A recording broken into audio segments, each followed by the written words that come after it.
Alex was a dear soul. I mean, he, of all the brothers, I never heard him raise his voice. He was very quiet. His brother, Ben, was kind of the more flamboyant one. Very good looking, full head of hair, and he very hardworking, very respectful, and nice guy. I know he enrolled for classes. I don't quite know what he did for recreation, but I know he went out a lot.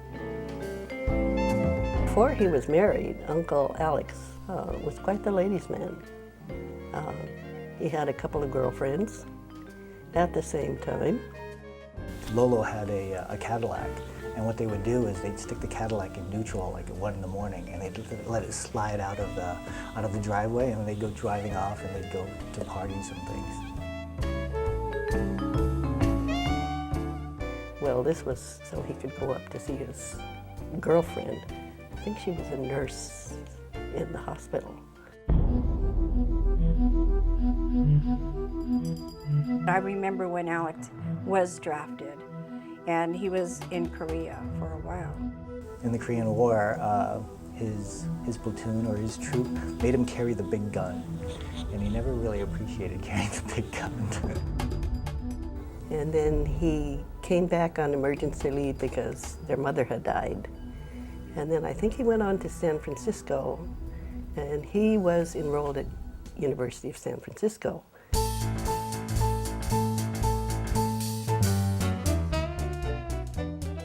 My dad went to USF, and that's where he met my mother.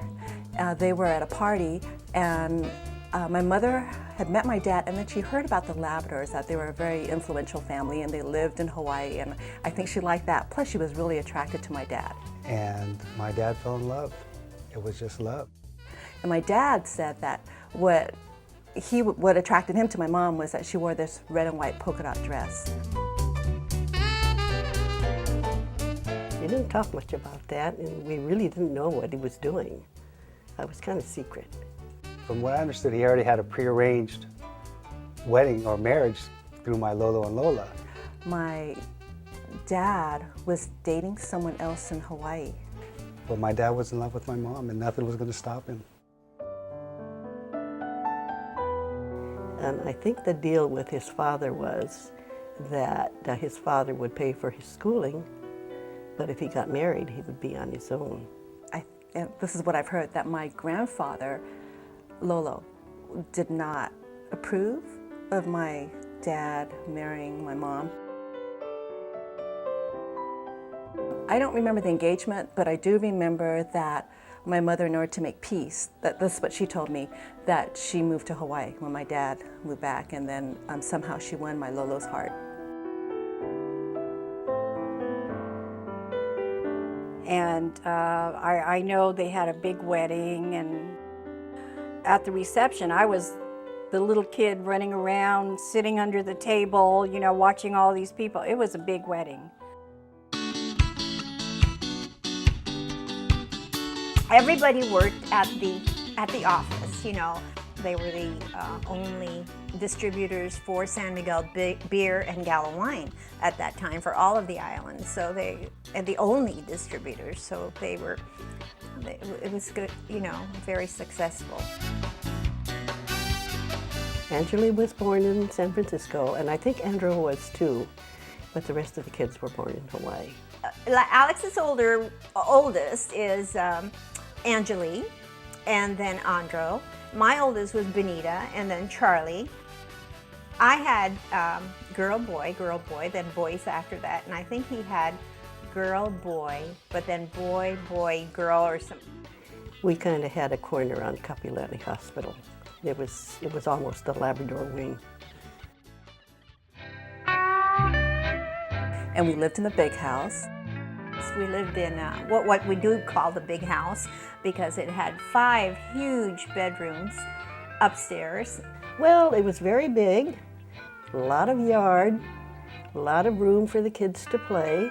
And I just remember lots of Labradors and cousins. We all seemed to get along. We took turns at doing everything, watching the kids, cooking. Dinner was, whenever we fixed dinner, it had to be for like 27, all the concert at one time. As a teenager, it was fun for me because I was going to the beaches, and Nancy, of course, was working and stuff like that. The kids were just running around. I was having fun with them. Oh, that had to be the best time. I mean, as a child in Hawaii, we had everything. I mean, we had the ocean, we had our backyard, we had family, we had friends that were like family. Since we all lived right next to each other in what they call a compound, it was just every day from morning till night. We had a lot of freedom. I just remember going to a lot of parties and having a lot of uncles and aunts. Everybody was my uncle and everybody was my aunt. And it just seemed like we had such a big family. I just remember my parents were very sociable. They went out a lot. They loved to dance.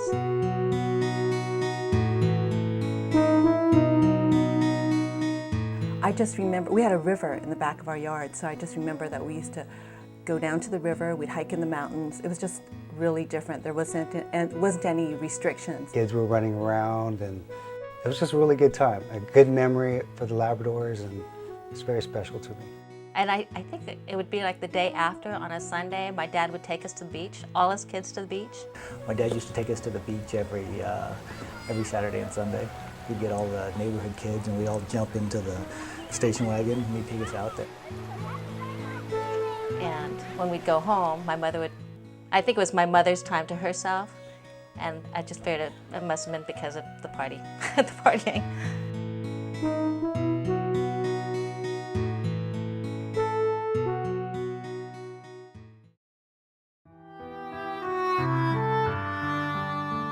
My mother's from San Francisco, so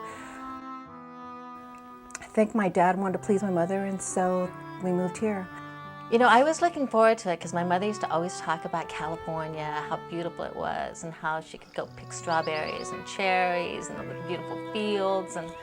And I wasn't happy about it. I was a sophomore at Marian High School, and I didn't want to come here.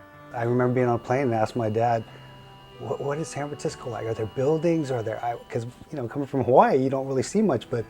When we got here, it was not anything that she talked about. And we got off the plane and it was just completely different to us. California wasn't what I expected.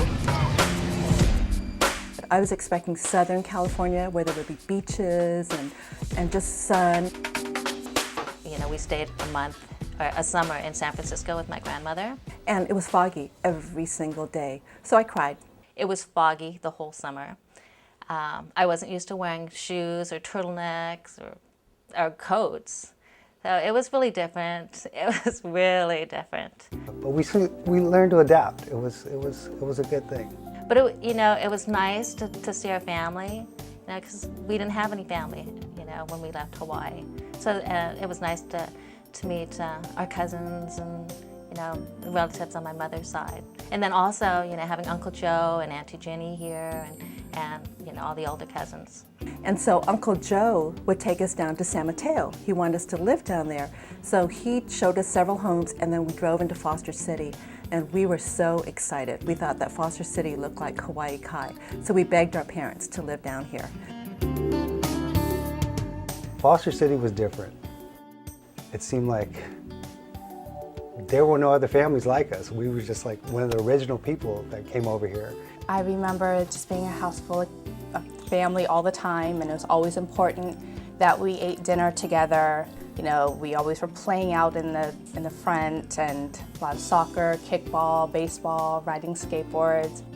Easter, Thanksgiving, Christmas, with the family. So being with my cousins a lot was very special, and being able to grow up with them was one of the fondest things, and having my dad be there and taking us up to see them